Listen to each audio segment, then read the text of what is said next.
Hello, everyone. I hope you're all doing great. Back again with another IELTS speaking free lesson. If you are following me, you know that I already covered IELTS speaking test structure, part 1, part 2, and today I'm going to work on IELTS speaking part 3. Part 3 is the most challenging part of all, and I'm going to teach you some strategies and some essential tips that you need to know in order to be able to ace the test. The videos regarding part 1, part 2, and the very general structure, they are all available on my YouTube channel. You can watch them at your own pace and get back to me in case you have any questions. I'm going to share my screen and show you some materials. If any of you need this material, please simply send me an email and I will email you all this material. For the ones who are watching this video for the very first time, my name is Mariam. I'm an IELTS expert and the founder of IELTS Adventure. IELTS Adventure is a comprehensive IELTS speaking course with live classes. So you will have the advantage of working and practicing with an IELTS expert, getting the feedback. There are 2 mock IELTS speaking mock tests, one initial one right before you start the course to show you what your level is, how much practice you need, how much you need to study. And there is another final mock test at the end of the course to show you how much you have improved and that you're ready to take the test. This is a paid course. That is why I decided to just go online and have some free classes. And for the ones who are not ready yet to buy any products or to spend for their IELTS, just to show them how IELTS speaking work, to show them the structure. And I really hope that these videos help you guys out on your IELTS speaking journey. If you take a look at the content, these are the points that we're going to cover today. As usual, I'm going to show you guys the very general structure of IELTS speaking tests for the ones especially like new to these videos. So we're going to cover a very general structure. I'm going to show you a table with all 3 parts. And then we're going to cover the introduction to part 3, what to expect. I'm going to teach you some essential tips. You will see different type of questions and the samples, and also we're going to cover the whole thing in a summary and the key to success. And on the very last slide, you will find all my contact information. If you have any questions regarding IELTS tests, especially IELTS speaking test, don't hesitate to contact me.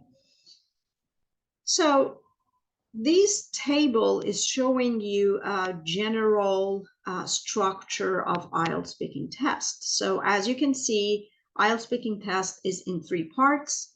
Part 1, the least challenging, part 2, and part 3, the most challenging part. However, all 3 parts are important and you are evaluated on all these parts. Part 1 is all the questions in part 1 are very personal. So it's usually easier for the students to relate to the topics, and they need to answer those questions based on their personal experience. The topics are all familiar, and you need to answer the questions in around 15 to 20 seconds. You need to have the yes or no, plus give one more detailed sentence, and you always need to give a reason. You need to answer why to the questions, although the examiner might not ask you why. You need to answer a reason why you think so. In part two, which is an individual long run, you will receive a booklet or a cue card with a topic on it. Still in part two, the topic is personal, so you can easily relate. You need to think about an experience that you had and then answer the question based on that. However, I always let my students know that if you have no relevant experience, don't worry, don't panic. You can make up a story, you can create your own story. The only important thing is that you need to talk, you need to communicate, you need to answer the examiner's question. It doesn't matter if the experience that you are expressing is true or not. So only being able to communicate with the examiner, that's the important thing. Bear in mind that in IELTS speaking test, totally opposite the IELTS writing, there is no task achievement. It means that even if you get off topic, as long as you are still communicating with the examiner, you have the chance. So don't worry if you cannot relate to the topic. You can always create your own story. Sometimes you can even come clean and tell the examiners that you have no experience regarding this topic, and you can talk about something similar. In part two, you have 1 minute to think about what you want to say, and you have 1 to 2 minutes to talk about that topic. And you should always have in mind that it's better to try to fill up that 2 minutes, talk until the examiner caught you. And part three, that today we're going into more details, it's a two-way discussion.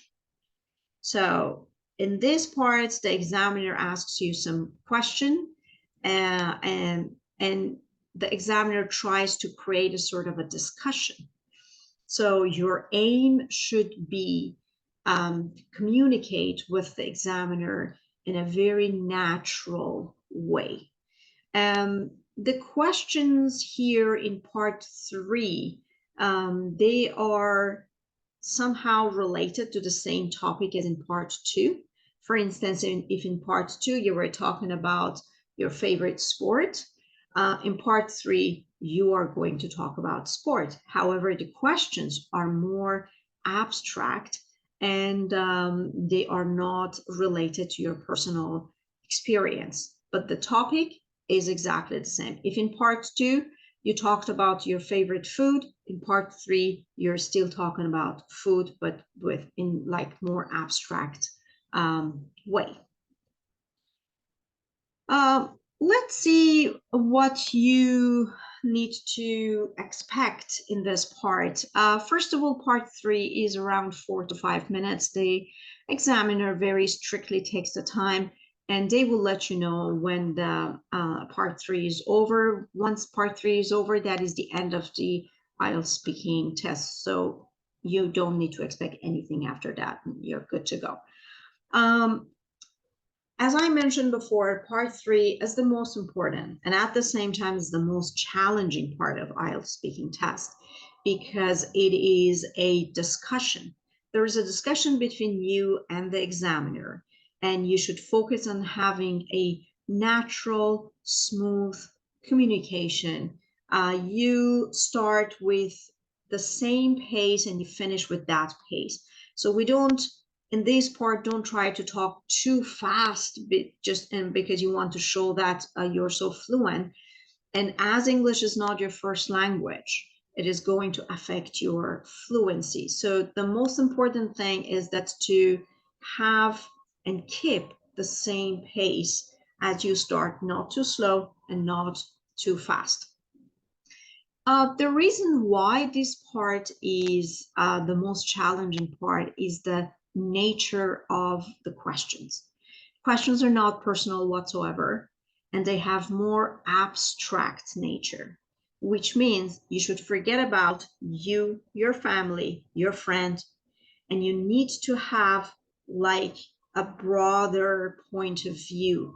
You need to think about what is going on in the world, what is going on in societies, in communities, what is going on in the environment.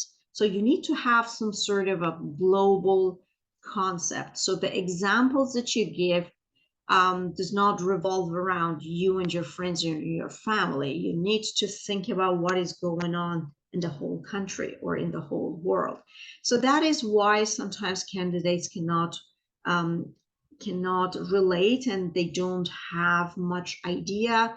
For sure, the topics are still very familiar topics. You don't need to be an expert in these parts in order to answer the questions. There is nothing technical. The topics are very general. The only difference between part 2 and part 3 is that in part 2, you need to answer based on your own experience. In part 3, you need to have like more global concept. The questions require you to extend your answers. So if, let's say, in part 1, you answer the questions around 20 seconds or around 15 seconds, here you need to develop your answers with supporting ideas. What do I mean by supporting ideas? Supporting ideas are more elaboration. You need to open the topic, develop the topic, explain more. Sometimes you need to define it. Sometimes you need to give a definition, and accompanied by some examples, but not personal examples, global examples, and more detailed information. That is the only way that you can answer a question around 40 to 50 seconds, up to 1 minute. Otherwise, halfway through, you dry up, you have nothing to say, and then the examiner would like to get more information from you, and then you start repeating yourself, which affect your score negatively.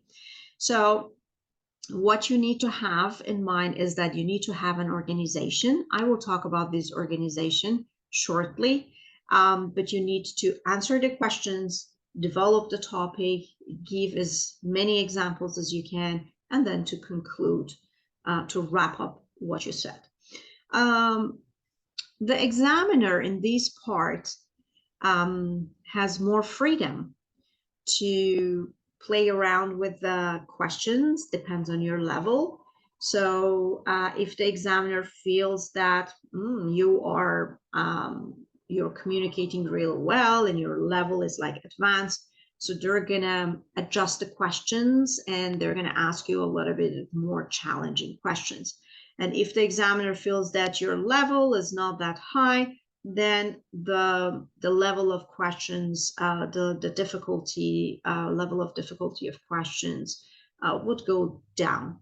So the examiner has more freedom and can adjust the questions based on your level of English.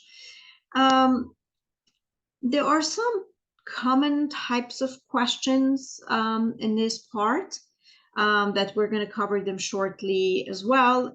Some of these questions are related to your own personal opinion. So the examiner asks directly what you think about something. Some questions might be related to compare and contrast. So you need to show the similarity and differences.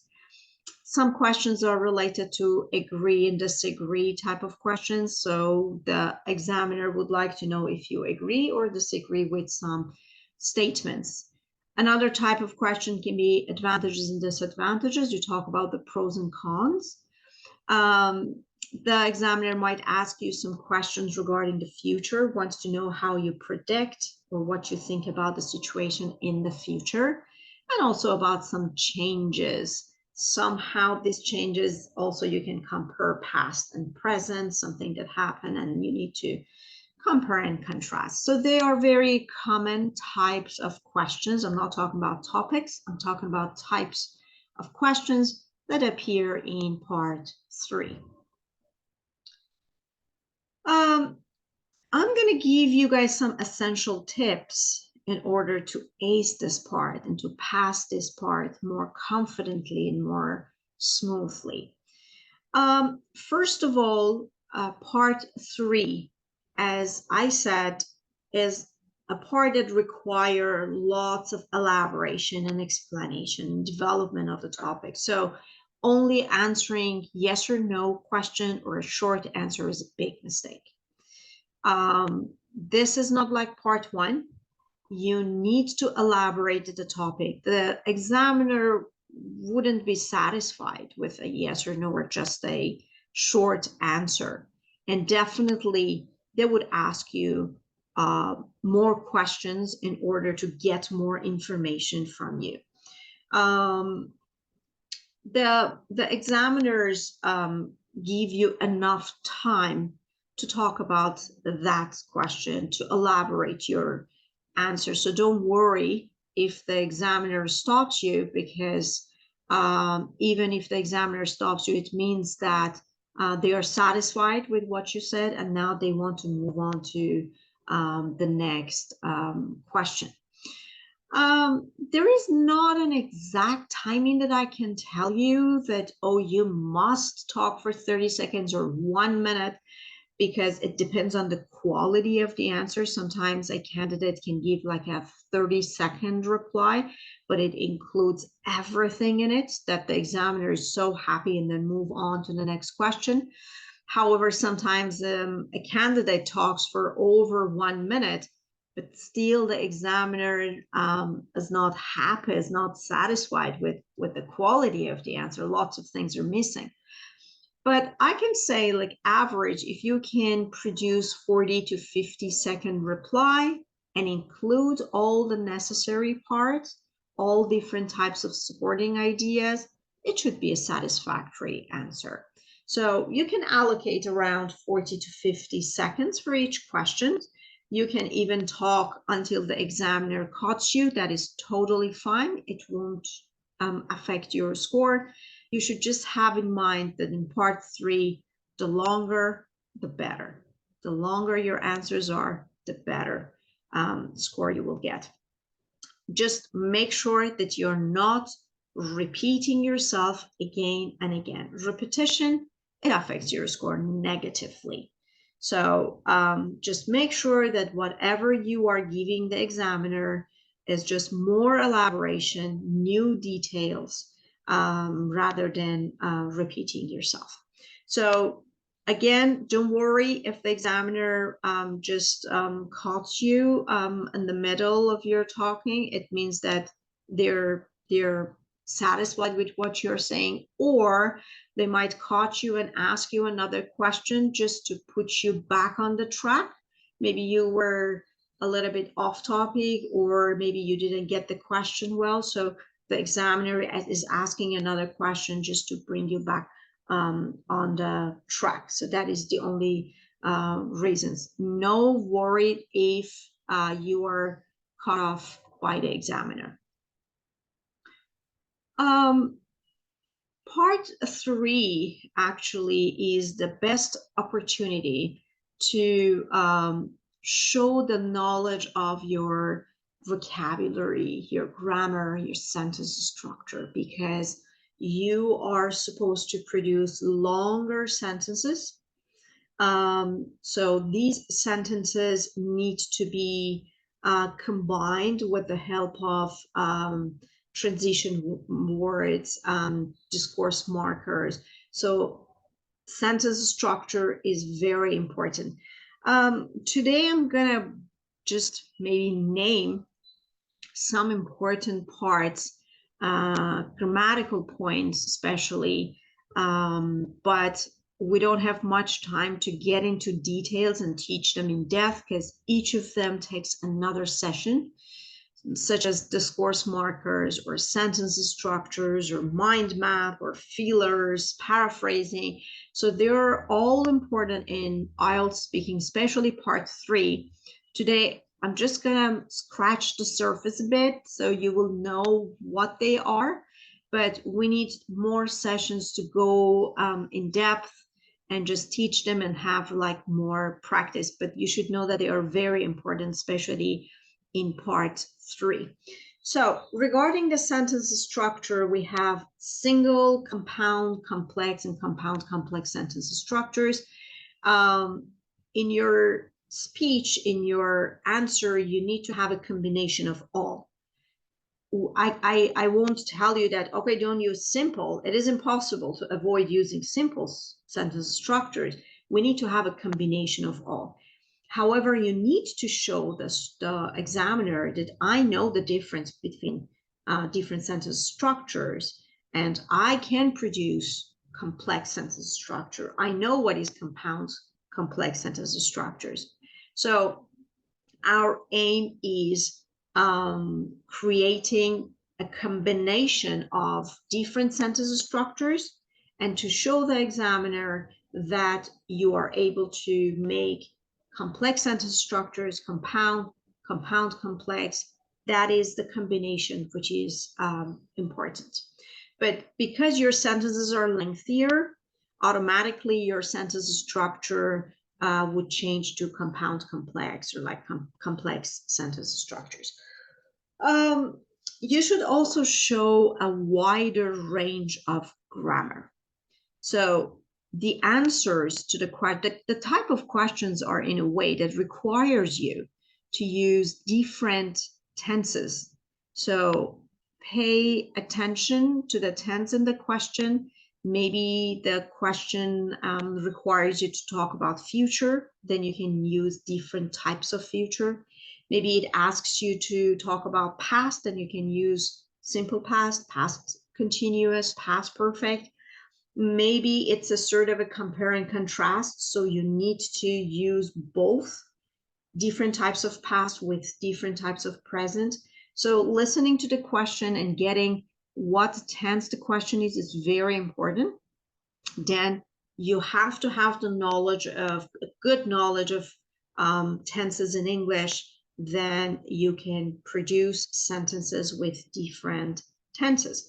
Or maybe the question requires you to make some conditional sentences, type 1, type 2, type 3, zero conditionals, modal verbs. So sometimes you are giving some solutions. So listening to the question can give you hints. Okay, what kind of grammar I need to show in these questions. So having a good knowledge of tenses, conditional sentences, modal verbs, passive sentences, comparative and superlative adjectives, because there are some questions that you need to compare and contrast.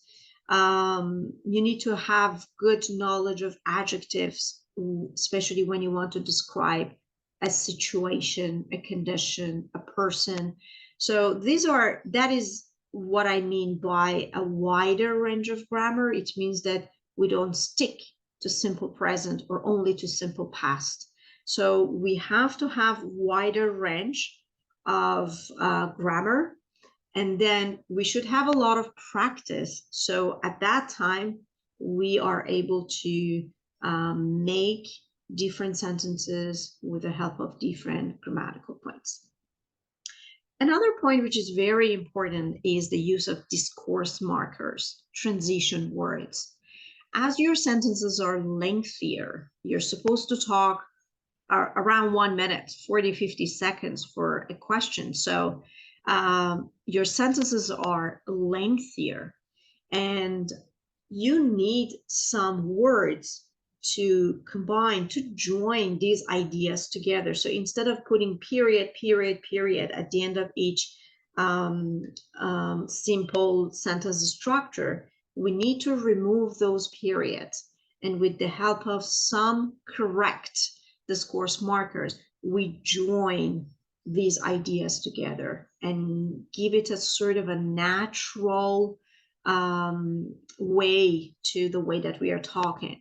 By discourse markers, I mean like when you're contrasting, you can use like however, although, nevertheless, though, even though. If you want to add some information, You can start your sentence with in addition, moreover. So these course markers are very, very important. Today, I just introduced the topic to you guys. We need another full session to talk about these course markers because they should not be just some theoretical ideas in your head. You need to have a lot of practice and you should know how to use them correctly. In IELTS speaking test, you should use the knowledge that you're 100% sure.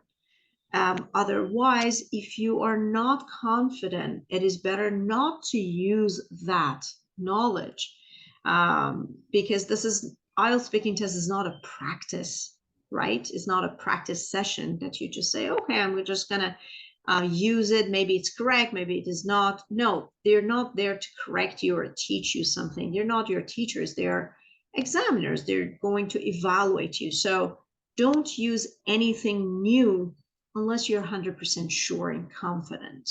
So you need to have some theoretical knowledge about these course markers. You need to have a lot of practice in order to make sure that I know how to use in addition. I know how to use moreover. I know how to use finally. So these discourse markers are very helpful also in your writing. So having a good knowledge and lots of practice is sort of essential in order to ace these parts. Regarding your vocabulary part, also you need to show greater knowledge of your vocabulary. So something that can help you a lot is creating these mind maps. So when you are practicing before the IELTS speaking exam, for instance, you are talking about the topic famous people. So this mind map is like you put famous people and then you write whatever vocabulary which is related to fame and famous people in different parts of speech, if they are noun, verb, adjective, adverbs, or if you know any useful phrases related to these words. So in this way, you create a sort of map that just revolves around one specific topic. So whenever in any part of your IELTS speaking test, if the examiner asks something regarding fame or famous people, celebrities, then you have good knowledge of vocabulary and you would be able to use them. However, you need to practice. I never recommend memorizing lists, long lists of vocabulary because it will be just theoretical. You wouldn't be able to use them under the pressure of the IELTS speaking test. You need to have good knowledge of the vocabulary and you need to know how to use that vocabulary correctly.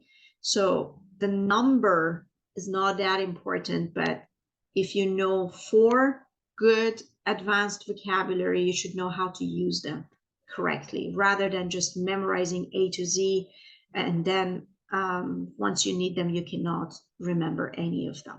So mind map is another session. We can talk about it fully in another session. It helps you a lot, even with your writing. In part 1, part 2, part 3, this mind map, creating mind maps can help you a lot. It's a wonderful way that can prepare you for IELTS speaking.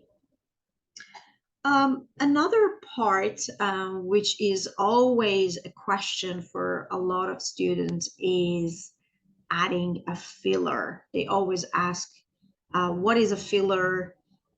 Is it okay if you use filler? What kind of fillers are okay? What kind of fillers are not okay? We're going to talk about this in another session fully, but just I give you a very general idea of that. When the examiner asks you a question, it is okay to buy some time and think about that. Even sometimes when we are asked a question in our mother tongue, we need some time to reply, right? So it is totally fine. Don't worry if you buy some time, but buying some time, you need to know how to buy this time. By being quiet for like 10 seconds, the examiner doesn't know what is going on. They won't know if you got the question, if you heard it, if you're thinking, if you're planning to answer or not. So being quiet is not a good way to buy some time. Or if you keep repeating, you know. So these are some sort of meaningless fillers that gives nothing to the examiner. The examiner doesn't know, okay, what you're doing is like, are you thinking? Do you know the answer? Are you going to reply? So you need to use some meaningful fillers. Meaningful fillers are the phrases or the sentences that show the examiner you are communicating with them. For instance, the examiner asks you a question that you really need to think a bit and said, oh, that's an interesting question. I've never thought about it though. Let me see. And then you see during these 3 sentences that you used as filler, you still had some 6-7 seconds. And then you could buy some time and then you could continue. You show the examiner that this is new to you. It's totally fine. The examiners don't expect the candidates to know everything. It is very natural to think about some topics, but you should be very smart in choosing the type of fillers that you use. So meaningless fillers like you know, it gives nothing to the examiners. Instead of that, it's better to say, oh, I've never thought about that. Let me see. Or, well, let me have a think about it. Interesting. That's an interesting question. Love that question. So these are the type of fillers that you are still communicating. You're still producing some language, and the examiner knows that you need some time to think, which is totally fine. So bear in mind, bottom line, the most important thing in part 3, and generally I can say in IELTS speaking test, is to be able to communicate with the examiner in a natural way. So this should be your ultimate goal. So you don't need to show off the knowledge of your vocabulary by memorizing lists and lists of vocabulary, but then it doesn't make any sense. They're out of context. And it is obvious that you just memorize the vocabulary, but you cannot communicate naturally. It's a two-way discussion. It's exactly as if you're talking to your friend. It's exactly as if you're talking to a coworker on a daily basis. When you go to work, you talk on different topics, depends on the news of that day. You talk on different topics. What is going on in the environment, the crime rate, global warming, the weather. So the topics are all the same. And I know that person, the examiner, is going to evaluate you, definitely, but your friend or your coworker might not.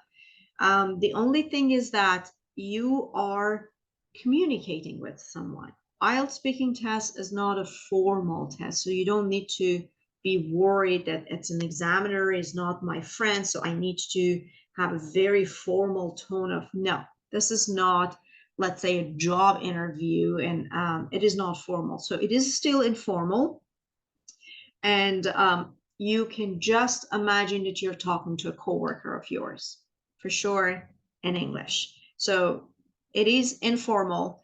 You need to communicate with an examiner in a natural way. The most effective way, the only way that you can make sure you can talk for up to 1 minute to a question is that you should give your opinion on that question. You need to give reasons, you need to give examples, and you need to give the consequence. So if you include all these 4 points in your answers, you would never dry up. You would never go out of ideas, run out of ideas. So firstly, you answer the question based on what you think, and then you need to give lots of supporting ideas. These supporting ideas can be in forms of reasons, examples, but pay attention, they're not personal examples. If you, in the middle of answering the questions in part 3, if you just switch to personal experiences and personal examples, the examiner would try to get you back on track and ask you, okay, that's what you think, but what about generally people in the world? Do they have the same opinion? What do they think? So they want to know everything in more like a global concept rather than just your personal experience. And the consequence at the end, you can just conclude whatever you said. So that is the organization that I talked about right in the beginning of our video. You need to organize your thoughts.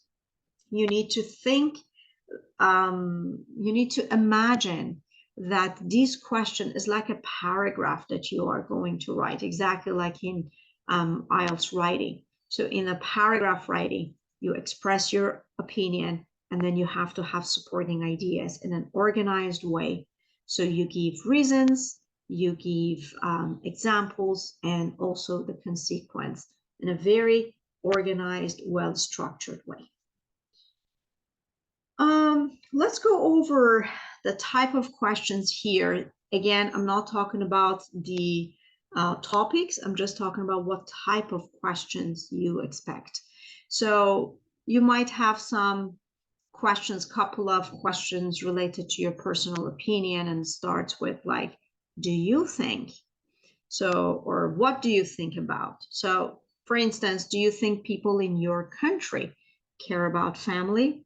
So in this case, you're not going to share what you and your family, what is important, if your mom, your siblings, no.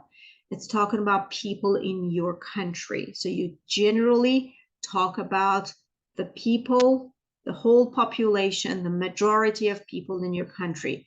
Please don't start talking about in my family. This is very important. No. This is not part 1. This is not part 2. You need to think about the global concept.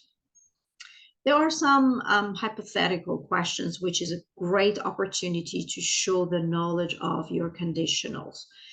For instance, if tourists didn't visit your country, what effects would it have on the economy? So it is obvious that it is a second conditional, and you need to also show the examiner that I got the points in the question and I am able to produce conditional sentences. Another type of questions, compare and contrast. For instance, in what ways communication has changed from the past? So you are comparing and contrasting how communication was 10, 20, 30 years ago and how it is now. The important thing is that these type of questions, for instance, compare and contrast, you might not hear the words compare and contrast in the questions.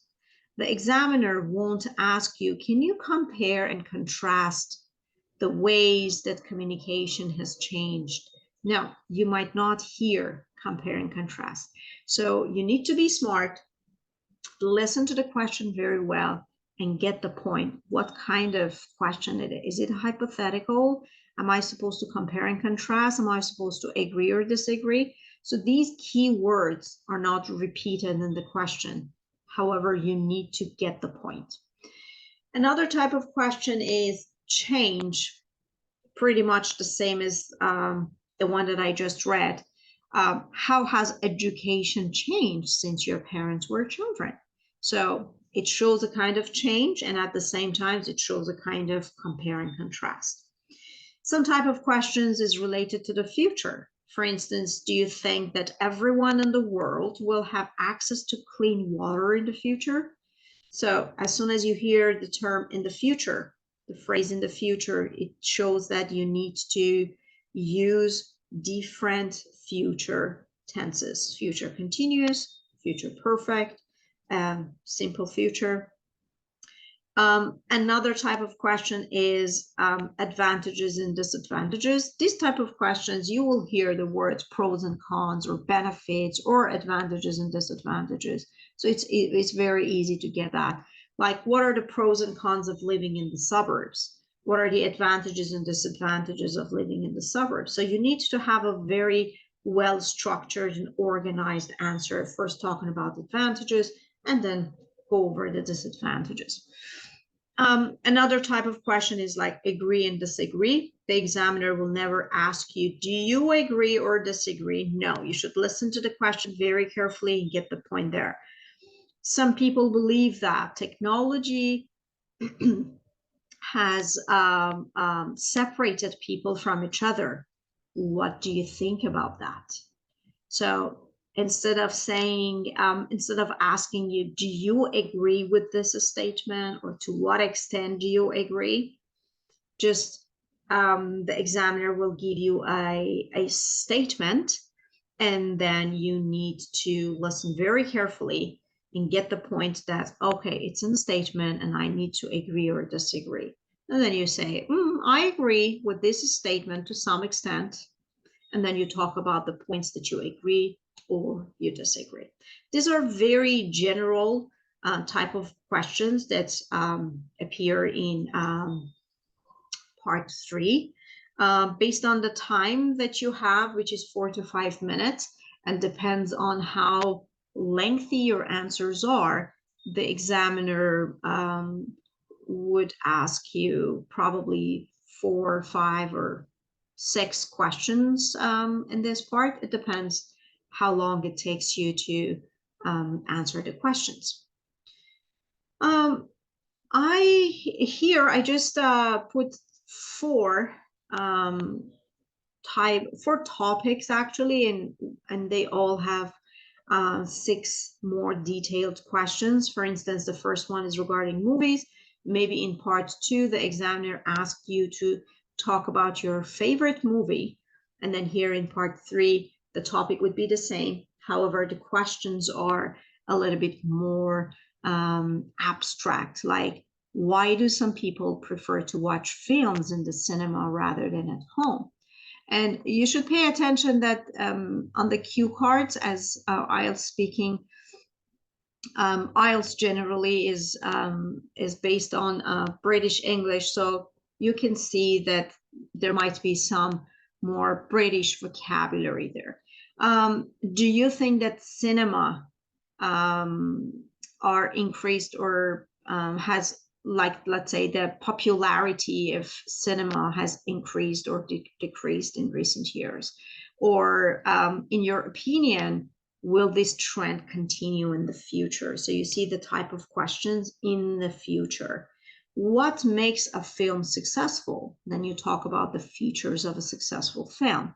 What are the advantages and disadvantages of making films of real life events? So this is a kind of question that you need to talk about: the benefits, the pros and cons. Should films and television be censored, or people should be free to choose what to see? Then you can choose any, or you can just agree to some extent and give your answer. So when you when you're listening to the question, your job, your responsibility is to get the point. Make sure that you understand what type of question is asked, and then reply based on that type of question. Another topic is about gifts. Like, in what occasions do people usually exchange gifts in your culture? So it's not your family, it's not among your friends, it's about your culture, which requires you to talk about all people in your country, let's say. I just created 4. The other one is about books and about language. Just read them very carefully. If you have any questions, just get back to me and I will give you more comprehensive answers. Let's summarize part 3. Part 3 generally is 4 to 5 minutes. The examiner takes the time very strictly. They will let you know when part 3 is done, which means that is the end of the whole IELTS speaking test. So part 3 is a two-way discussion, and your ultimate aim should be creating a kind of communication with the examiner in a very natural way. Normally 4 to 6 questions are asked based on one particular topic, which was your topic in part 2. The questions are more abstract, so you need to give more details, more supporting ideas, and talk in more depth. You need to support your answers with reasons and examples. That is the only way that you can extend your answers up to 1 minute. Otherwise, you dry up, you run out of ideas, and then you would repeat yourself, which affects your scores. You need to shift your perspective from personal experience to a more global concept. Your examples must be global examples. You also need to have a structure. So your answer must be well structured. You answer the question, you give your opinion, personal opinion, you support your personal opinion with supporting ideas, with examples, more reasons, and also the consequence. Just make sure that you know you are not evaluated based on your opinions, the quality of your ideas. You are just evaluated based on your English knowledge. These are the key points that you need to know in order to ace part 3. In order not to dry up, in order not to run out of ideas, you need to give your personal opinion right in the beginning, answer the question, and then add reasons, add examples, and the consequence at the very end. This is the best formula in order to avoid repetition. Repeating yourself would affect directly on your score. So you can find all my contact information here. You can subscribe on my YouTube channel for the weekly free lessons. You will get the notifications. You can follow me on social media, on Instagram and Facebook. You can take a look at the IELTSadventure.com if you think that you need a comprehensive course to make you ready and give you the confidence for your exam. Next week, hopefully, we're gonna cover more details about part 3. I really hope that these videos are helpful and you can learn, and it just gives you better, like more confidence in your IELTS speaking test journey. Get back to me in case you have any questions. You know how to find me. Have a great rest of your day, and I'll see you guys with another free lessons. Have a good one.